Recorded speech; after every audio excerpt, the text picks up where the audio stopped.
العبادات القلبية كان أنظر إليها أنها لب كل العبادات، لأنها متعلقة بالله سبحانه وتعالى.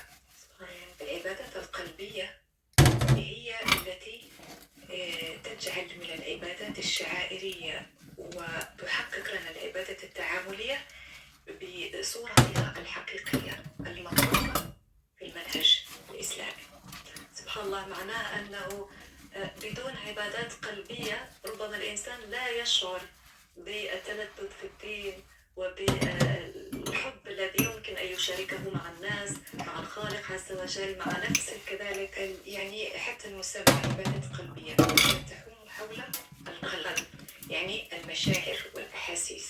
فبالتالي الإنسان الذي يقبل على الله بدون يعني قلب كان فارغ، ويقبل بصلاة فقط كفرض دون خشوع.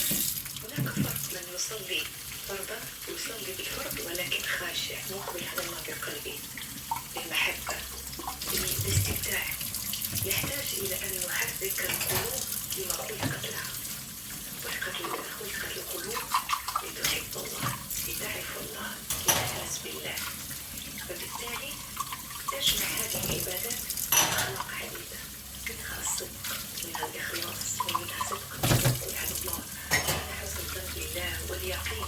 وهذه اللبنات أو هذه الشغل من العبادات تجعل من الإنسان أو المؤمن، تجعله سويا نفسيا في تخصصه، وتجعله قويا إيمانيا. إذا ممكن أن ولا نستطيع إلا إذا كان عندي يقين، علم يقيني أن الله هو المدبر وحده، وأن الله دائما يختار لنا ما هو خير لنا. فجميل واحد دعاء: اللهم لا ترهقني بتفكير وأنت ولي التدبير فدبر لي أمري فإني لا أحسن التدبير. جميل، سبحان الله سبحان الله. فتلقى هذا القلب دائما مستأنس، يربط كل حياته بالله سبحانه وتعالى. يعني عندما يكون هناك تسليم لله عز وجل، قلب مطمئن لله عز وجل، النفسية كذلك تكون مستأنس، يربط كل حياته بالله سبحانه وتعالى. يعني عندما يكون هناك تسليم لله عز وجل، قلب مطمئن لله عز وجل، النفسية كذلك تكون مطمئنة. نعم، هي الاطمئنان يأتي من أين؟ يأتي من اختيار الله، يأتي من توكلك على الله.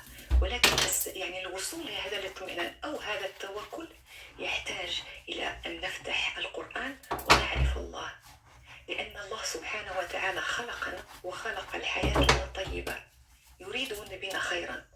فقط شوف هذه الكلمة، فقط لو استشعرنا بأن الله يريد بك خيرا، كيف يكون تجاوبك مع بلاء أو مع الامتحان أو مع كل يعني ظروفك في الحياة.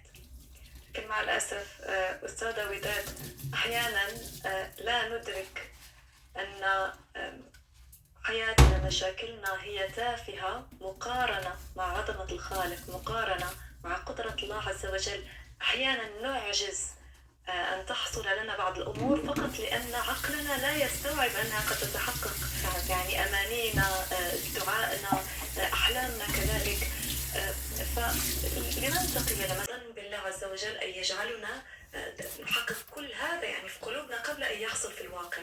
حسن الظن بالله من أعظم المقامات في الإيمان، من أرقى درجات الإحسان، ولا تكون إلا لمؤمن. هذا شأن حال المؤمن، يحسن ظن بالله. قال الحسن البصري، قال المؤمن أحسن ظنه بالله.